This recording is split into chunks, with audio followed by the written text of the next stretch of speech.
Martin Zubimendi is underrated. Doubt me?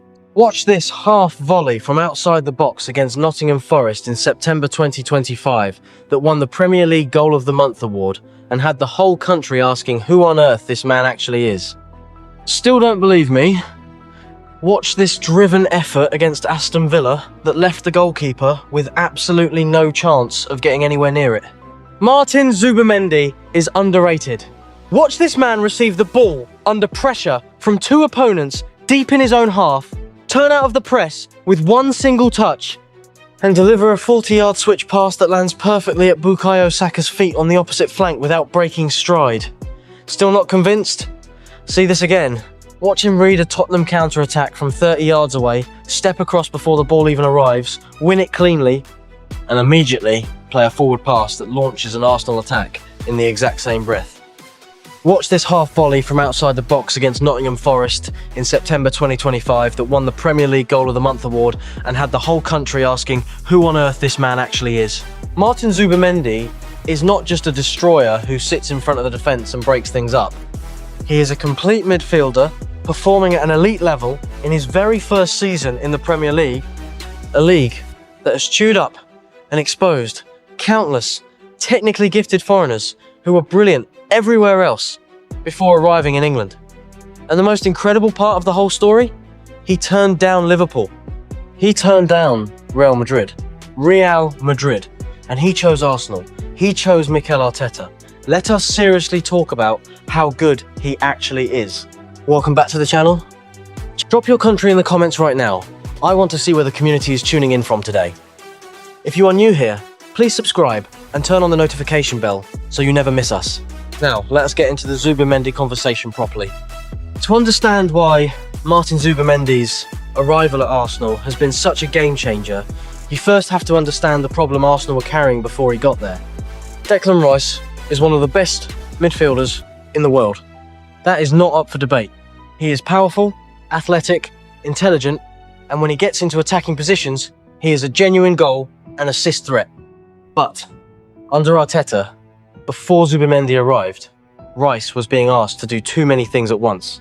Cover the defensive line, screen the centre-backs, start attacks from deep, track runners in transition, break up counter-attacks. And whenever Rice pushed forward into the box, there was always a vulnerability left behind him. Arsenal were sometimes caught exposed in the space behind their midfield because Rice was their only natural defensive anchor. And when he left that position, the cover was not always sufficient. Opposition managers started identifying this and targeting that space during transitions.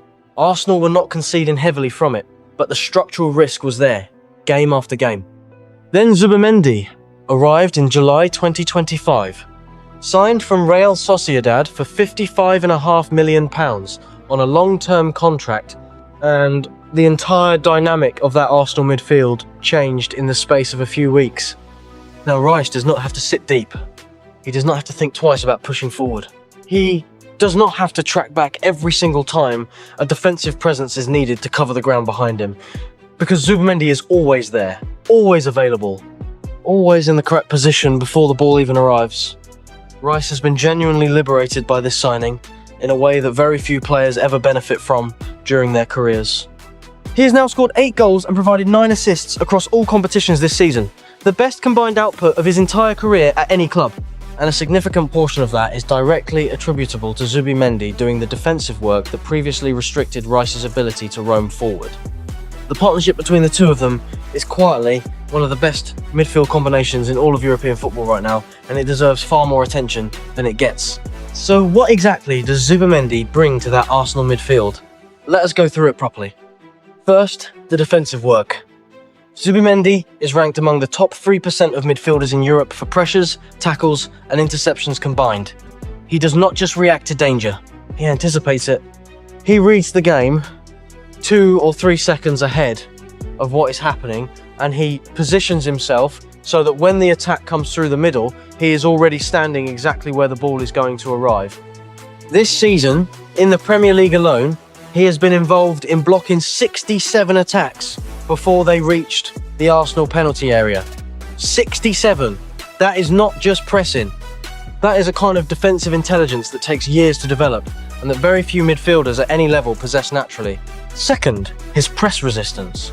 This is the underrated part of what he does that most casual fans genuinely do not notice when they watch Arsenal. When opponents press Arsenal in their own half, they are trying to force the ball away from Zubimendi or force him into a mistake that starts a counter-attack. It almost never works. He has completed 1,290 successful passes in the Premier League this season, ranking 12th among all players in the entire division. That includes outfield players, not just midfielders. 12th in the whole league. His pass completion rate sits at 91%. Under pressure, in tight spaces, with opponents closing him down from multiple angles, he finds the way out almost every single time. That is what allows Arsenal to play out from the back with such confidence and fluency. Third, his chance creation. This stat might genuinely surprise you. Zubimendi has created 28 chances in the Premier League this season, which ranks him 4th among all players in the entire division. 4th, behind only Bukayo Saka, Martin Odegaard, in front of Semenyo, in front of Haaland, in front of every single attacking midfielder in the league. A defensive midfielder creating the 4th most chances in the Premier League. That is not normal. That tells you about the angles he finds, the vision he has from deep, and the way his passes split lines that most players simply do not see from that position on the pitch. And then there are the goals. 5 Premier League goals in 24 appearances so far this season, an output that exceeds his expected goals figure of 2.2/2 full goals, meaning he is massively outperforming his shot quality and burying chances that the statistics say he should not be scoring at that rate. His brace against Nottingham Forest in September 2025 was his real introduction to the Premier League on a grand stage. His first goal in that game was the one that won the September Goal of the Month award. A driven, first-time half volley from outside the box that gave the goalkeeper no earthly chance and hit the back of the net so hard the commentators needed a second to process it. Then his second goal against Forest was equally clinical, driving into the box and finishing low past the keeper. He scored again in October and again in December. 5 Premier League goals from a defensive midfielder in 24 games is not just good for the position, that is genuinely exceptional. And remember, this is the same player who rejected Liverpool last summer. Liverpool, the reigning Premier League champions, a club with Champions League pedigree, an iconic manager, and a global fan base. He looked at everything Liverpool offered and said no. He rejected Real Madrid, the most successful club in the history of European football, the club with more Champions League titles than anyone else on the planet. He looked at everything they offered and said no. He wanted Arsenal. He wanted the project Mikel Arteta is building. He wanted the Premier League specifically. And in his very first season, he is playing like a player who has been in this league for 5 years, not 5 months. Imagine what he looks like in his second season when the league holds no more surprises for him. That thought alone should be exciting every single Arsenal supporter.